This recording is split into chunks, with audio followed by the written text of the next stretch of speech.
जोगियापूर गावामध्ये प्रीतम नावाचा एक जमीनदार राहायचा. त्याच्या घरी अर्जुन आणि राकेश नावाचे 2 व्यक्ती नोकरी करायचे. एक दिवस अर्जुन राकेशला बोलला, अरे यार राकेश, आपण किती वेळा टिकमची गुलामी करत राहू रे. याने तर कंजूशीच्या सगळ्या हदे पार केला आहे. दिवस रात्र आपल्या दोघांकडून मेहनत करून घेतो आणि त्याच्या बदल्यात आपल्या दोघांना देतोच काय तो. बरोबर बोलतोय अर्जुन भावा, मी पण ह्या नोकरीपासून त्रासलो आहे. पण आपल्या दोघांना याच्या व्यतिरिक्त काही काम पण तर येत नाही. आपल्या दोघांना त्या टिकमची गुलामी करून 10 वर्षांपेक्षा जास्त झालं आहे आणि आपलं वय पण 32च्या पार झालं आहे. ह्या टिकमला तर आपल्या दोघांच्या लग्नाची काही काळजीच नाही आहे. बरोबर बोलला टिकम भाऊ. मला असं वाटतं की आपल्या दोघांना टिकमशी या बाबतीत नक्की बोलणं करावं लागेल की गावातली 2 सुंदर कन्या आमच्यासाठी बघाव्या आणि आमचं त्यांच्याशी लग्न करून द्यावं. शेवटी आपला पण लग्न करायचा अधिकार आहे. तेव्हा तिथे टिकम जमीनदार येतो. मला तुमच्याशी काही बोलायचं आहे टिकमजी. बोल, काय बोलायचं आहे. अर्जुन राकेशकडे डोळ्यांच्या इशाऱ्यांनी बोलायला सुरू करतो. तुम्ही दोघं एक दुसऱ्यांना डोळ्यांचे इशारे काय करत आहात? सरळपणे सांगा, काय बोलायचं आहे. मला अजून पण कामं आहेत. टिकमजी, आम्हा दोघांना तुमच्या इथे नोकरी करून 10 वर्षापेक्षा जास्त वेळ झाला आहे आणि आमचं वय पण 30च्या पार झालं आहे आणि आम्हा दोघांचं तुमच्या व्यतिरिक्त कोणीच नाही आहे ह्या जगात. तुम्ही दोघांनी काल कुठली मराठी पिक्चर बघितली का? लवकर बोला, काय बोलायचं आहे. आम्हा दोघांना असं वाटतं की आमच्या दोघांचं लग्न लवकर व्हावं. तुमच्या दोघांचं डोकं तर ठीक आहे. तुमच्या दोघांच्या कर्तृत्वामुळे पूर्ण गाव त्रासलं आहे. कधी विचार केला आहे की जर मी तुम्हा दोघांना धक्के देऊन बाहेर काढून टाकलं कामावरून, तर त्याच दिवशी गाववाले तुम्हा दोघांना धक्के मारून गावातून बाहेर काढून टाकतील. तर काय आमच्या दोघांचं लग्न कधी नाही होणार? लग्न करायचं आहे तर पहिले तुमची फालतूगिरी बंद करा. तुम्ही परवाच बिरजू चहावाला तुमची माझ्याकडे शिकायत करत होता. तुम्ही दोघांनी त्या बिचाऱ्याचे 4 महिन्यापासून पैसे दिले नाही आणि त्यावरून रोज त्याच्या इथली चहा पिता. तो खोटं बोलतोय. आम्ही दोघांनी त्याचे पैसे द्यायला इन्कार नाही केला. अर्जुन भाऊ बरोबर बोलतोय. आम्ही त्याला म्हटलं तर आहे की पगार मिळाल्यावर त्याचे सगळे पैसे चुकते करून देऊ. तुमच्या दोघांवर आधीपासूनच माझा किती ॲडव्हान्स निघतोय तुम्हाला काही अंदाज तरी आहे? 3 दिवसाआधी रामलाल छोले भटुरेवाला पण माझ्याजवळ तुमची शिकायत घेऊन आला होता की तुम्ही रोज त्याच्या इथले छोले भटुरे पोट भरून खाऊन घेता आणि पैसे द्यायच्या वेळेस माझ्या नावाची ठोस देऊन त्याला घाबरवता. तुम्हा दोघांचे पैसे मला द्यावे लागले आणि बिरजूचे पण सगळे पैसे चुकवले मी. आणि हे सगळेच्या सगळे पैसे तुमच्या दोघांच्या पगारातून कापील. आणि ऐका, या महिन्यात तुम्हाला कुठलाच पगार मिळणार नाही. पहिले ॲडव्हान्स कापा आणि मग नंतर पगारचा विचार करा. कुठला काम धंदा तर करत नाही दिवसभर. इथे पडून पडून फक्त फुकटाचं जेवण जेवत राहतात. कामचे न काचचे, शत्रू अनाथचे. एवढं बोलून टिकम जमीनदार रागात येऊन तिथून निघून गेला. समजमध्ये नाही येत की हा एवढं सारं धन घेऊन जाईल कुठे. बिलकुल बरोबर बोलतोय अर्जुन भावा. आपल्या दोघांना काही ना काही योजना बनवावी लागेल, नाहीतर सगळं आयुष्य आपण दोघं ह्या जमीनदाराच्या हवेलीच्या साफसफाईमध्येच काढून टाकू. तू बिलकुल बरोबर बोलतोय राकेश. रात्री आपण दोघं कुठली ना कुठली योजना नक्की बनवू आणि ह्या टिकमची चांगलीच शिजवू. सध्या तर मी कुठल्या कामाने जातोय. मला सगळं माहीत आहे अर्जुन भाऊ की तू कुठे जातोय. तू चंपाकडे जातोय ना. किती वेळा म्हटलं आहे की चंपा तुला पसंत करत नाही, ती फक्त माझ्यावर प्रेम करते. जिभेवर जरा लगाम कस राकेश. चंपा फक्त माझ्यावर प्रेम करते. नाही अर्जुन भाऊ, चंपा फक्त माझ्यावर प्रेम करते. जेव्हा पण ती मला बघते ना, तेव्हा तिच्या चेहऱ्यावर एक छान हसू येतं. अच्छा, असं तर किती वेळा माझ्यासोबत पण झालं आहे. जेव्हा पण ती माझ्या समोरून जाते तेव्हा माझ्याकडे कमीत कमी 3 वेळा पलटून तर बघते.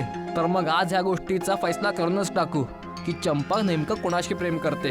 ठीक आहे, चल. अर्जुन आणि राकेश चंपाकडे पोचले. आज तुला आम्हा दोघांना सांगावंच लागेल चंपा की तू आमच्या दोघांमधून कोणावर प्रेम करतेस. अर्जुन भाऊ बरोबर बोलत आहे. तुला घेऊन आमच्या दोघांमध्ये खूप जास्त कन्फ्युजन आहे. खरं खरं सांग चंपा, तू माझ्यावरच प्रेम करते ना? तुम्हा दोघांचं डोकं तर बरोबर आहे ना? तुम्हा दोघांच्या हरकतांपासून तर मी तंग आली आहे. दररोज तुम्ही मला छेडतच असता आणि मी हे विचार करून बाबांकडून शिकायत नाही करत, नाहीतर ते माझं शिक्षण बंद करतील. पण आज तर तुम्हा दोघांनी खूपच हद्द पार केले. ही काय गोष्टी करत आहे चंपा? जर अशी गोष्ट आहे तर तुम्हाला पलटून पलटून का बघायची? ते ह्यासाठी कारण मी पण खूप कन्फ्यूज होते की तुला हाताने मारू का चपलाने. बघितलं अर्जुन भाऊ, तुझं उत्तर मिळालं तुला. चंपा तुला ह्याच कारणाने पलटून बघायची कारण ती कन्फ्यूज राहायची की ती तुला चप्पलनी मारेल की सँडलनी. याचा अर्थ खूप साफ आहे की चंपा फक्त माझ्याशी प्रेम करते. चंपा, मला तुझ्यापासून हीच उम्मीद होती. मी लवकरच टिकन जमीनदार सोबत आपल्या दोघांच्या लग्नाबद्दल बोलणी करून घेईल. टिकम जमीदार तुझा सेट असेल, माझा नाही. माझे बाबा गावाचे मुखिया आहेत राकेश, आणि तू आपल्या अवकातीतच राहा. तर याचा अर्थ तू माझ्याशी प्रेम नाही करत? अजिबात नाही. तुझ्यासारख्या बिनकामाच्या व्यक्तीशी प्रेम करण्यापेक्षा तर बरं आहे की मी जीवनभर अविवाहितच राहू. तर तू मला वारंवार हसून का बघायचीस? ते ह्यासाठी की मला तुला बघून खूप राग यायचा, जसं की आता येत आहे. आणि मला माझ्या टीचरनी शिकवलं आहे की जेव्हा तुम्हाला कोणावर खूप जास्त राग येतो तर जबरदस्ती त्याच्यावर हसायला लागा. राग शांत होऊन जातो. आता जर काय तुम्हा दोघांनी माझं पाठलाग केलं व किंवा माझ्याशी बोलण्याचा प्रयत्न पण केलं तर मी माझ्या बाबांकडून तुमची शिकायत करीन. आणि तुम्हाला तर माहीतच आहे की माझे बाबा या गावाचे मुखिया आहेत. ते तुम्हा दोघांना मारून मारून तुमची वाईट परिस्थिती करून देतील, बिनकामाचे कुठले. गंमत खूप झाली चंपा. तुझ्या डोळ्यांमध्ये मी माझ्यासाठी प्रेम बघितलं आहे. खरं खरं सांग, तुला माझ्यावर प्रेम आहे की नाही? जर नाही आहे चंपा तर मी हे गाव सोडून नेहमीसाठी सोडून जाईल. अर्जुनचं बोलणं ऐकून ती एका मोठ्या विचारात पडली आणि मग बोलली, हे खरं आहे अर्जुन की मी तुझ्यावर प्रेम करते. आणि हे पण खरं आहे की मी जर का तुला आतापर्यंत इग्नोर करत राहिले तर त्याचं पण एक कारण आहे. कसं कारण? मी कुणाकडून पण लग्न नाही करू शकत, कारण लग्नाच्या पहिल्याच रात्री मी दगडाची होऊन जाईल. चंपा एवढं बोललीच होती की तेव्हा मुखिया तिथं आला. मुखियाला बघून राकेश खूप जोरात घाबरला, पण अर्जुन अजिबात नाही घाबरला. मुखियाच्या डोळ्यांमध्ये अश्रू होते. मी जगातला पहिला असा बाप असेल ज्याला हवं असून पण आपल्या पोरीचे हात पिवळे नाही करू शकत, कारण लग्नाच्या पहिल्याच रात्री माझी पोरगी दगडाची बनून जाईल. ही कशी गोष्ट करत आहात तुम्ही मुखियाजी? असं कसं होऊ शकतं? तुमची मुलगी कोणाशी लग्न करून दगडाची कशी होऊ शकते? ही खूप जुनी गोष्ट आहे अर्जुन. खूप वर्षांआधी ह्या गावात एक म्हातारा व्यक्ती रात्रीच्या वेळेस उपाशी पोटी फिरत होता इकडे तिकडे. त्यावेळेस पण मी गावाचा सरपंच होतो. मी त्या व्यक्तीला अतिथीच्या रूपात रात्री आपल्या घरी ठेवलं. मी त्याला खूप प्रेमाने जेवण जेवू घातलं. त्या व्यक्तीच्या हातात एक खूप मोठा थैला होता. त्या रात्री अचानक माझे डोळे उघडले. मी बघितलं की त्या थैलीतून पांढरी किरणे फुटत होत्या. मी चोरी लपून त्या थैल्याजवळ गेलो. जसंच मी त्या थैलीत बघितलं तर माझे डोळे आश्चर्यपणाने फाटल्याच्या फाटल्या राहिल्या. त्या थैलीच्या आतमध्ये खूप सारे मोती होते भरलेले. माझ्या मनात लालसा जागली. मी सगळे ते मोती रात्रीच्या वेळेस चोरले. सकाळी जेव्हा त्या व्यक्तीने मोतींच्या बद्दल मला विचारलं तर मी उलट त्याला अपमानित करणं सुरू केलं. तो व्यक्ती माझी गोष्ट ऐकून क्रोधित झाला आणि त्याने मला श्राप दिला की ह्यानंतर तुझ्या खानदानातली कुठलीच मुलगी जर लग्न करेल तर ती लग्नाच्या पहिल्याच रात्री दगड बनून जाईल. आणि तुम्ही त्याच्या गोष्टीवर विश्वास केला? हे पण होऊ शकतं ना की त्यांनी हे तुम्हाला फक्त घाबरवायला केलं असेल? सुरुवातीला मी पण असंच समजायचं. मी आपल्या बहिणीचं लग्न खूप गाजत वाजत केलं, पण माझी बहीण लग्नाच्या पहिल्याच रात्री दगडाची बनून गेली. मी जे मोती त्या म्हाताऱ्या व्यक्तीकडून चोरले होते ते सगळे मोती मातीत परिवर्तित झाले, फक्त एका मोती व्यतिरिक्त. आज पण मी त्या मोतीला आपल्या खिशात सांभाळून ठेवतो. एवढं बोलून मुखियाने त्या मोतीला अर्जुनच्या हातात दिलं. मी तुमच्या मुलीशी खरं प्रेम करतो आणि मी ह्या श्रापापासून चंपाला मुक्त करेल आणि ह्या गावात तेव्हाच पाय ठेवेल जेव्हा चंपा आणि तुमचं खानदान श्रापापासून मुक्त होऊन जाईल. एवढं बोलून अर्जुन राकेश बरोबर हवेलीमध्ये जातो. मला माफ करून दे मित्रा. मला नव्हतं माहीत की तू चंपावर खरंच प्रेम करतो. तर काय तू चंपावर प्रेम नव्हता करत? मला वाटलं की तू पण चंपाशी प्रेम करतो. अरे नाही, मी चंपाशी प्रेम तर करत होतो, पण तुझ्यासारखं ते खरं प्रेम नव्हतं. पण मी चंपाच्या खानदानाला त्या श्रापपासून मुक्त करायला तुझा साथ नक्की देणार. नाही राकेश, हे काम मी स्वयं एकटा करणार. हा मोती मला तिथपर्यंत नक्की पोहोचवेल. दुसऱ्या दिवशी अर्जुन त्या मोतीला घेऊन गाव आणि शहर भटकायला लागला. तो जिथे पण त्या मोतीला घेऊन जायचा, प्रत्येक दुकानदार त्या मोतीला बघून आपली नियत्ता जाहीर करायचा. एक दिवस अर्जुन थकून हारून एका जंगलामध्ये बसला होता. त्याला खूप जोरात तहान लागली होती आणि त्याच्याकडे बॉटलमध्ये थोडंच पाणी उरलं होतं. अर्जुन पाणी पिणारच होता की तेव्हा तिथे एक साधू तिथे पोचतो आणि अर्जुनला बोलतो, मी खूप वेळापासून तहानलेलो आहे बेटा. काय तू मला पाणी पाजू शकतो? अर्जुनने ती बॉटल साधूला पकडवली. साधू एकच श्वासामध्ये सगळं पाणी संपवतो. तू ह्या भयानक जंगलात काय करतोय बाळा? मला सांग, मी बहुतेक तुझी काही मदत करू शकेल. अर्जुन साधूला सगळी गोष्ट सांगायला लागला. त्याने ती मोती साधूला दाखवली. मोतीला बघून साधूच्या डोळ्यामध्ये चमक आली. तू आपल्या मंजिलीच्या खूप जवळ उभा आहे बेटा. ह्या जंगलच्या आतमध्ये प्रवेश करून घे. थोडा समोर चालल्यावर तुला एक वाळवंट दिसू लागेल. ही कशी गोष्ट करत आहात तुम्ही साधू महाराज? जंगलात वाळवंट? हे कसं काय शक्य आहे? सगळं शक्य आहे. ही पृथ्वी रहस्यांपासून भरी पडलेली आहे. पण लक्षात ठेवशील, तुला वाळवंट तेव्हाच दिसून पडेल जेव्हा तुला तहान लागली असेल. म्हणून यानंतर समोर गेल्यावर तुला जितकी पण तहान लागेल, पाण्याचा एक घूट पण नको पिशील. ह्या जंगलाच्या आत खूप सारे सुंदर सुंदर तळं आहेत. त्या तळांना बघून तुझी तहान जागृत होऊन जाईल.